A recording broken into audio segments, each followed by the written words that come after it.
Hello दोस्तों।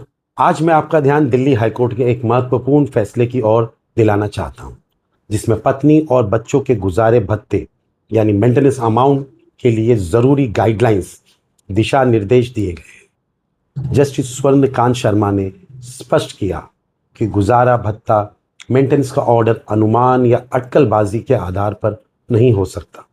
हर आदेश को तर्कसंगत या मैं कहूं कारण के साथ होना चाहिए। Maintenance cannot be decided on assumptions or guesswork. Every order must be reasoned, logical and supported by evidence. Court ने कहा कि अंतरिम गुजारा भत्ता या इंटरिम मेंटेनेंस तय करते समय फैमिली कोर्ट और महिला अदालतों को ये स्पष्ट करना चाहिए, ये क्लियर करना चाहिए कि इनकम प्रूफ के लिए कौन से दस्तावेज पर भरोसा किया गया है।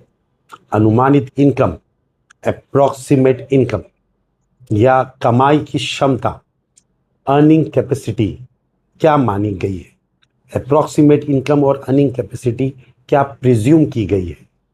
तय की गई राशि मेंटेनेंस अमाउंट के पीछे क्या तर्क या आधार है।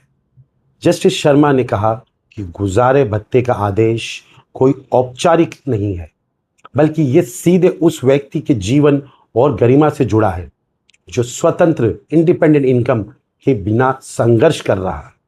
उन्होंने ये भी कहा कि डिले, देरी या लापरवाही से किसी जरूरतमंद व्यक्ति को उसके बुनियादी जीवन से वंचित किया जा सकता है।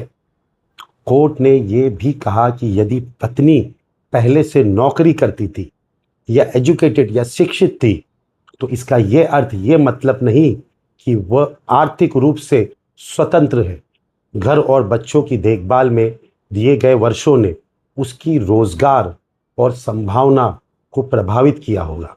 साथ ही यह भी स्पष्ट किया है कि पत्नी अगर मायके में है तो ये कारण नहीं कि उसका गुजारा भत्ता घटा दिया जाए या रोक दिया जाए। ये फैसला हमें याद दिलाता है कि गुजारे भत्ते का आदेश सिर्फ आर्थिक सहायता नहीं, बल्कि गरिमा के साथ जीवन जीने के अधिकार की रक्षा करना है। Thank you.